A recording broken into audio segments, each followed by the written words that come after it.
We're going on our second part of our Verilog file, our simulation, and we're actually going to do a little bit more complicated element today. We're going to cover three different things. So the first thing we're going to cover is what we call do files or DO files. Then we're going to cover basic simulation, and then basically how that actual simulation works. And I'm going to show that hopefully in two elements at the end here. So let's start off and go back to what we had before. Here's our terminal. I make sure that everything is correct. Hopefully you watched the first part of this video. Set my path up correctly. I compiled my file, mux21.sv. Everything looks great and wonderful. And I can keep on going and see if it actually works. Now, one of the hard things to do in systems is to actually get it to compile all the files at once. So, for example, I want to compile mux21.sv. I go and make sure that works, and then I compile mux81.sv, and then maybe I have some more files, maybe fsm.sv, and so forth and so on. What happens is that can be just very laborious, and not only that, but let's say you've compiled all your programs and you send it to somebody else who you're working with, and they'll say, oh golly, I don't know what you compiled. How do I know that? Well, just look at my files. Well, sometimes people are not very good at deleting old files. Like, for example, I have some files here that are like .bak. Is that the right file or the new file? Who knows? And so what most people use is something called a do file. So let's take a look at my do file. This is a do file that I have set up. There's a default one that's within ModelSim, but it's really kind of a just reiteration of what you normally do. For example, here's my vlib.work. I actually have another line in here that helps me delete the old one if I need it. I actually will post this if you want to actually see it, so you can actually use it. And then here's all the values that I actually type for Verilog, so that they're all there and I can actually type it.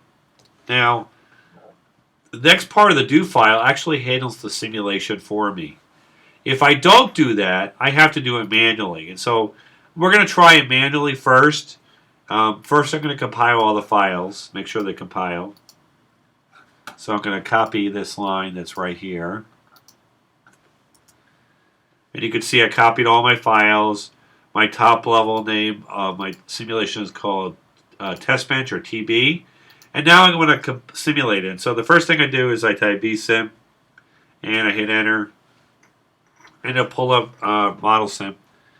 And it'll get this screen. Now if you don't like this box, you can just hit close or click on it here so you don't see it again. And then basically what you do is you do library. You go over here and you hit simulate, start simulation, and it'll ask you what do you want to simulate. Well, I compiled everything in my work directory. What did I compile that I want to simulate? Let's see, TB, that's what I compiled. Remember, that's the top level directory that's right over here. And it's all the designs. And you can see that it handles all the different types here. You can actually compile something in VHDL, compile something in Verilog, compile something in SystemVerilog, and then have it all work together. Works really great. So I hit OK. I give a file here that's sort of interesting. Sort of shows everything here. But it's kind of cryptic. It's kind of hard to figure out where everything is, what you're actually doing. Well, what do I do next? Well, one of the things you could do is you could click the file here that you want to see, and you could say, I want to actually look at the waveform. So where's the waveform?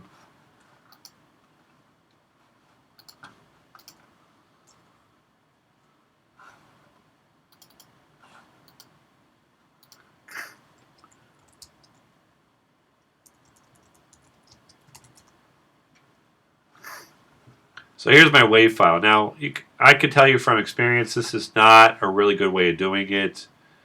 You have to basically click on here in the left, try to find all your parts, and you can see I'm having a hard time trying to find stuff. And then what you have to do is once you find them, hopefully, add them all to your waveform. You can see that doesn't always work. And I click here with the right mouse button, and you can see add to wave. Oh, here's where we do all these regions in the design. Puts the values here, and it kind of sets it up. But I can tell you this doesn't work really well. So I highly recommend doing this in the Dofile. So let's take a look at how this looks in the Dofile. Then we're going to come back here. So don't feel bad that it sort of looks like I didn't know what I was doing. I did that on purpose, just to show you that it's very cryptic. So let's get out of here. Go back into Dofile. Let's take a look at the Dofile a little bit. So first of all, here we have the Verilog that compiles all the files. Make sure that they work. You should do this first. So you should do this in the Dofile until you know that every file here is correct. And then you could say, okay, now I want to simulate it. So you type vsim, the name of the hierarchy. In this case, it starts with work. And then my top level file is TB. Remember? Here's TB. Now this is a no optimization or visual optimization. I highly recommend using no visual optimization because I've had problems where it doesn't always work correctly if you don't have it. I want to view the list. I want to use the WAV file.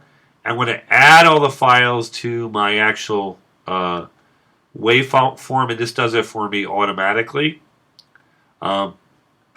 Then I want to configure the waves correctly. And this does it all correctly for you. You don't have to worry about it. And then it tells you to run it for 500 nanoseconds. So normally you would have to do this manually, and I can tell you it's really painful. But if you use it inside a Dofile, it's very simple. Let's take a look. So I come back over here. I just type vsim minus do, and then the name of the Dofile. You can call it anything you want. It's just a text file. This is the file that I created several years ago. Very easy to actually run. Hit enter, and hopefully it'll run for me. Let's take a look.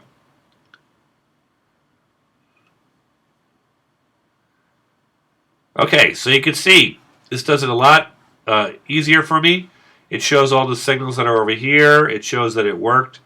Let's take a look a little bit about ModelSim, shall we? And then we'll compare how this actually works. So I'm going to expand this waveform a little bit. So ModelSim usually starts up with these windows here. These are the default windows.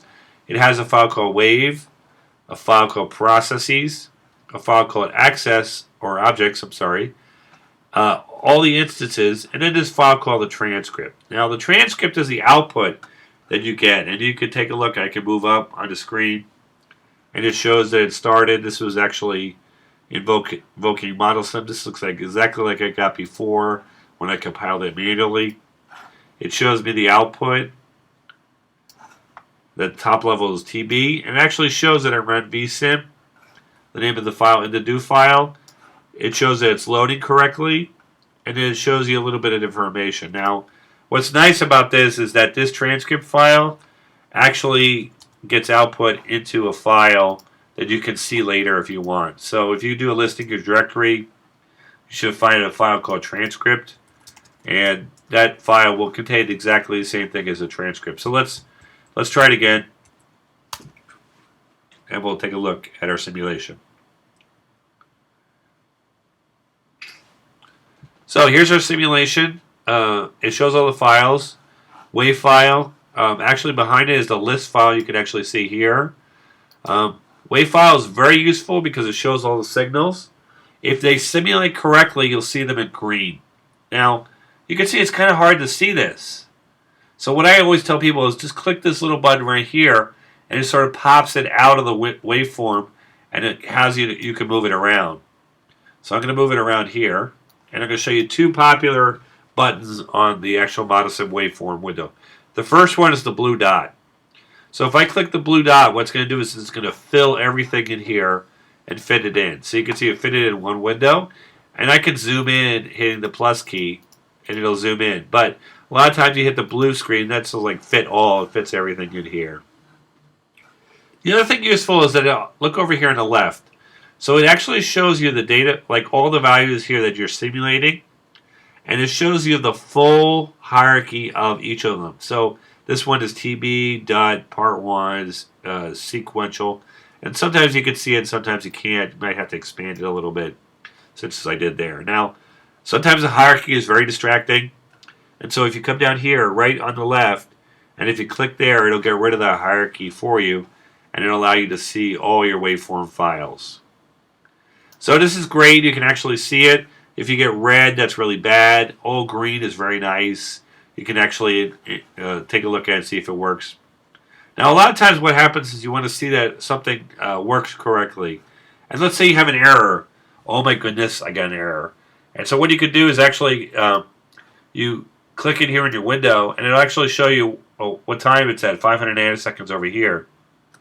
What's great is that I move all the way over to back to my original window, keeping this window open, and I click the hierarchy, which is TB, and then it goes into DUD, and then it goes to part 1. And let's say I want to look in here, R5, so I can click in here, and it'll actually show you the objects, all the values inside that hierarchy, and it'll show you each of the values for that particular that instance.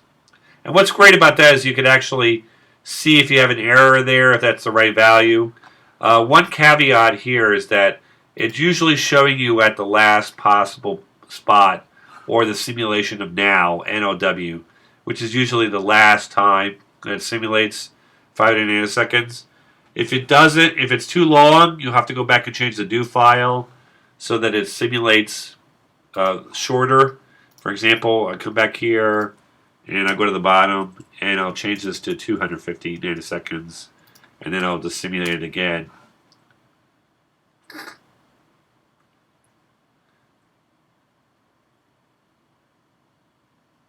Now what's nice is you actually see that it remembered that I took the waveform window and I popped it out. So you can pop it back in if you want. Just click this window here and it'll pop it back in, or you can pop it back out. Hit the blue button again, see all the values, and you can see it went up to 250 nanoseconds and see that it works. Now, one of the things that's most important about simulation is that it works on reference. And the best way to reference every type of simulation is to do this with your test bench and a clock. So you can look at the top level signal here, that's a clock, and you can see it going up and down, up and down, and up and down. So really, really important object here is that when you simulate your test bench, let's take a look at the test bench. And that was tb.sv, is that you usually want to try to keep a clock inside of your test bench.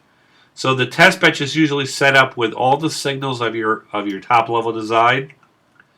The instantiation of the design, which is typically designed under test. If you do not have a clock, and this one does have a clock, you should still include a clock because it's used to synchronize the data. And that's very, very key on making sure that it works correctly. The next part here is making sure the clock beats correctly. And this clock beats at 20 nanoseconds. And then over here is I put all the signals that I actually want to see simulate. So let's do it again. See vsim minus do, simon.do. And I've simulated my file. And hopefully I can go ahead and start debugging the file, which is usually the most laborious part of your simulation process. So I hope you enjoyed the second part of our tutorial. You know, I always look for feedback, so let me know how good it is, if it helped. And hope you enjoyed it. Have a great day, and look forward to more videos later.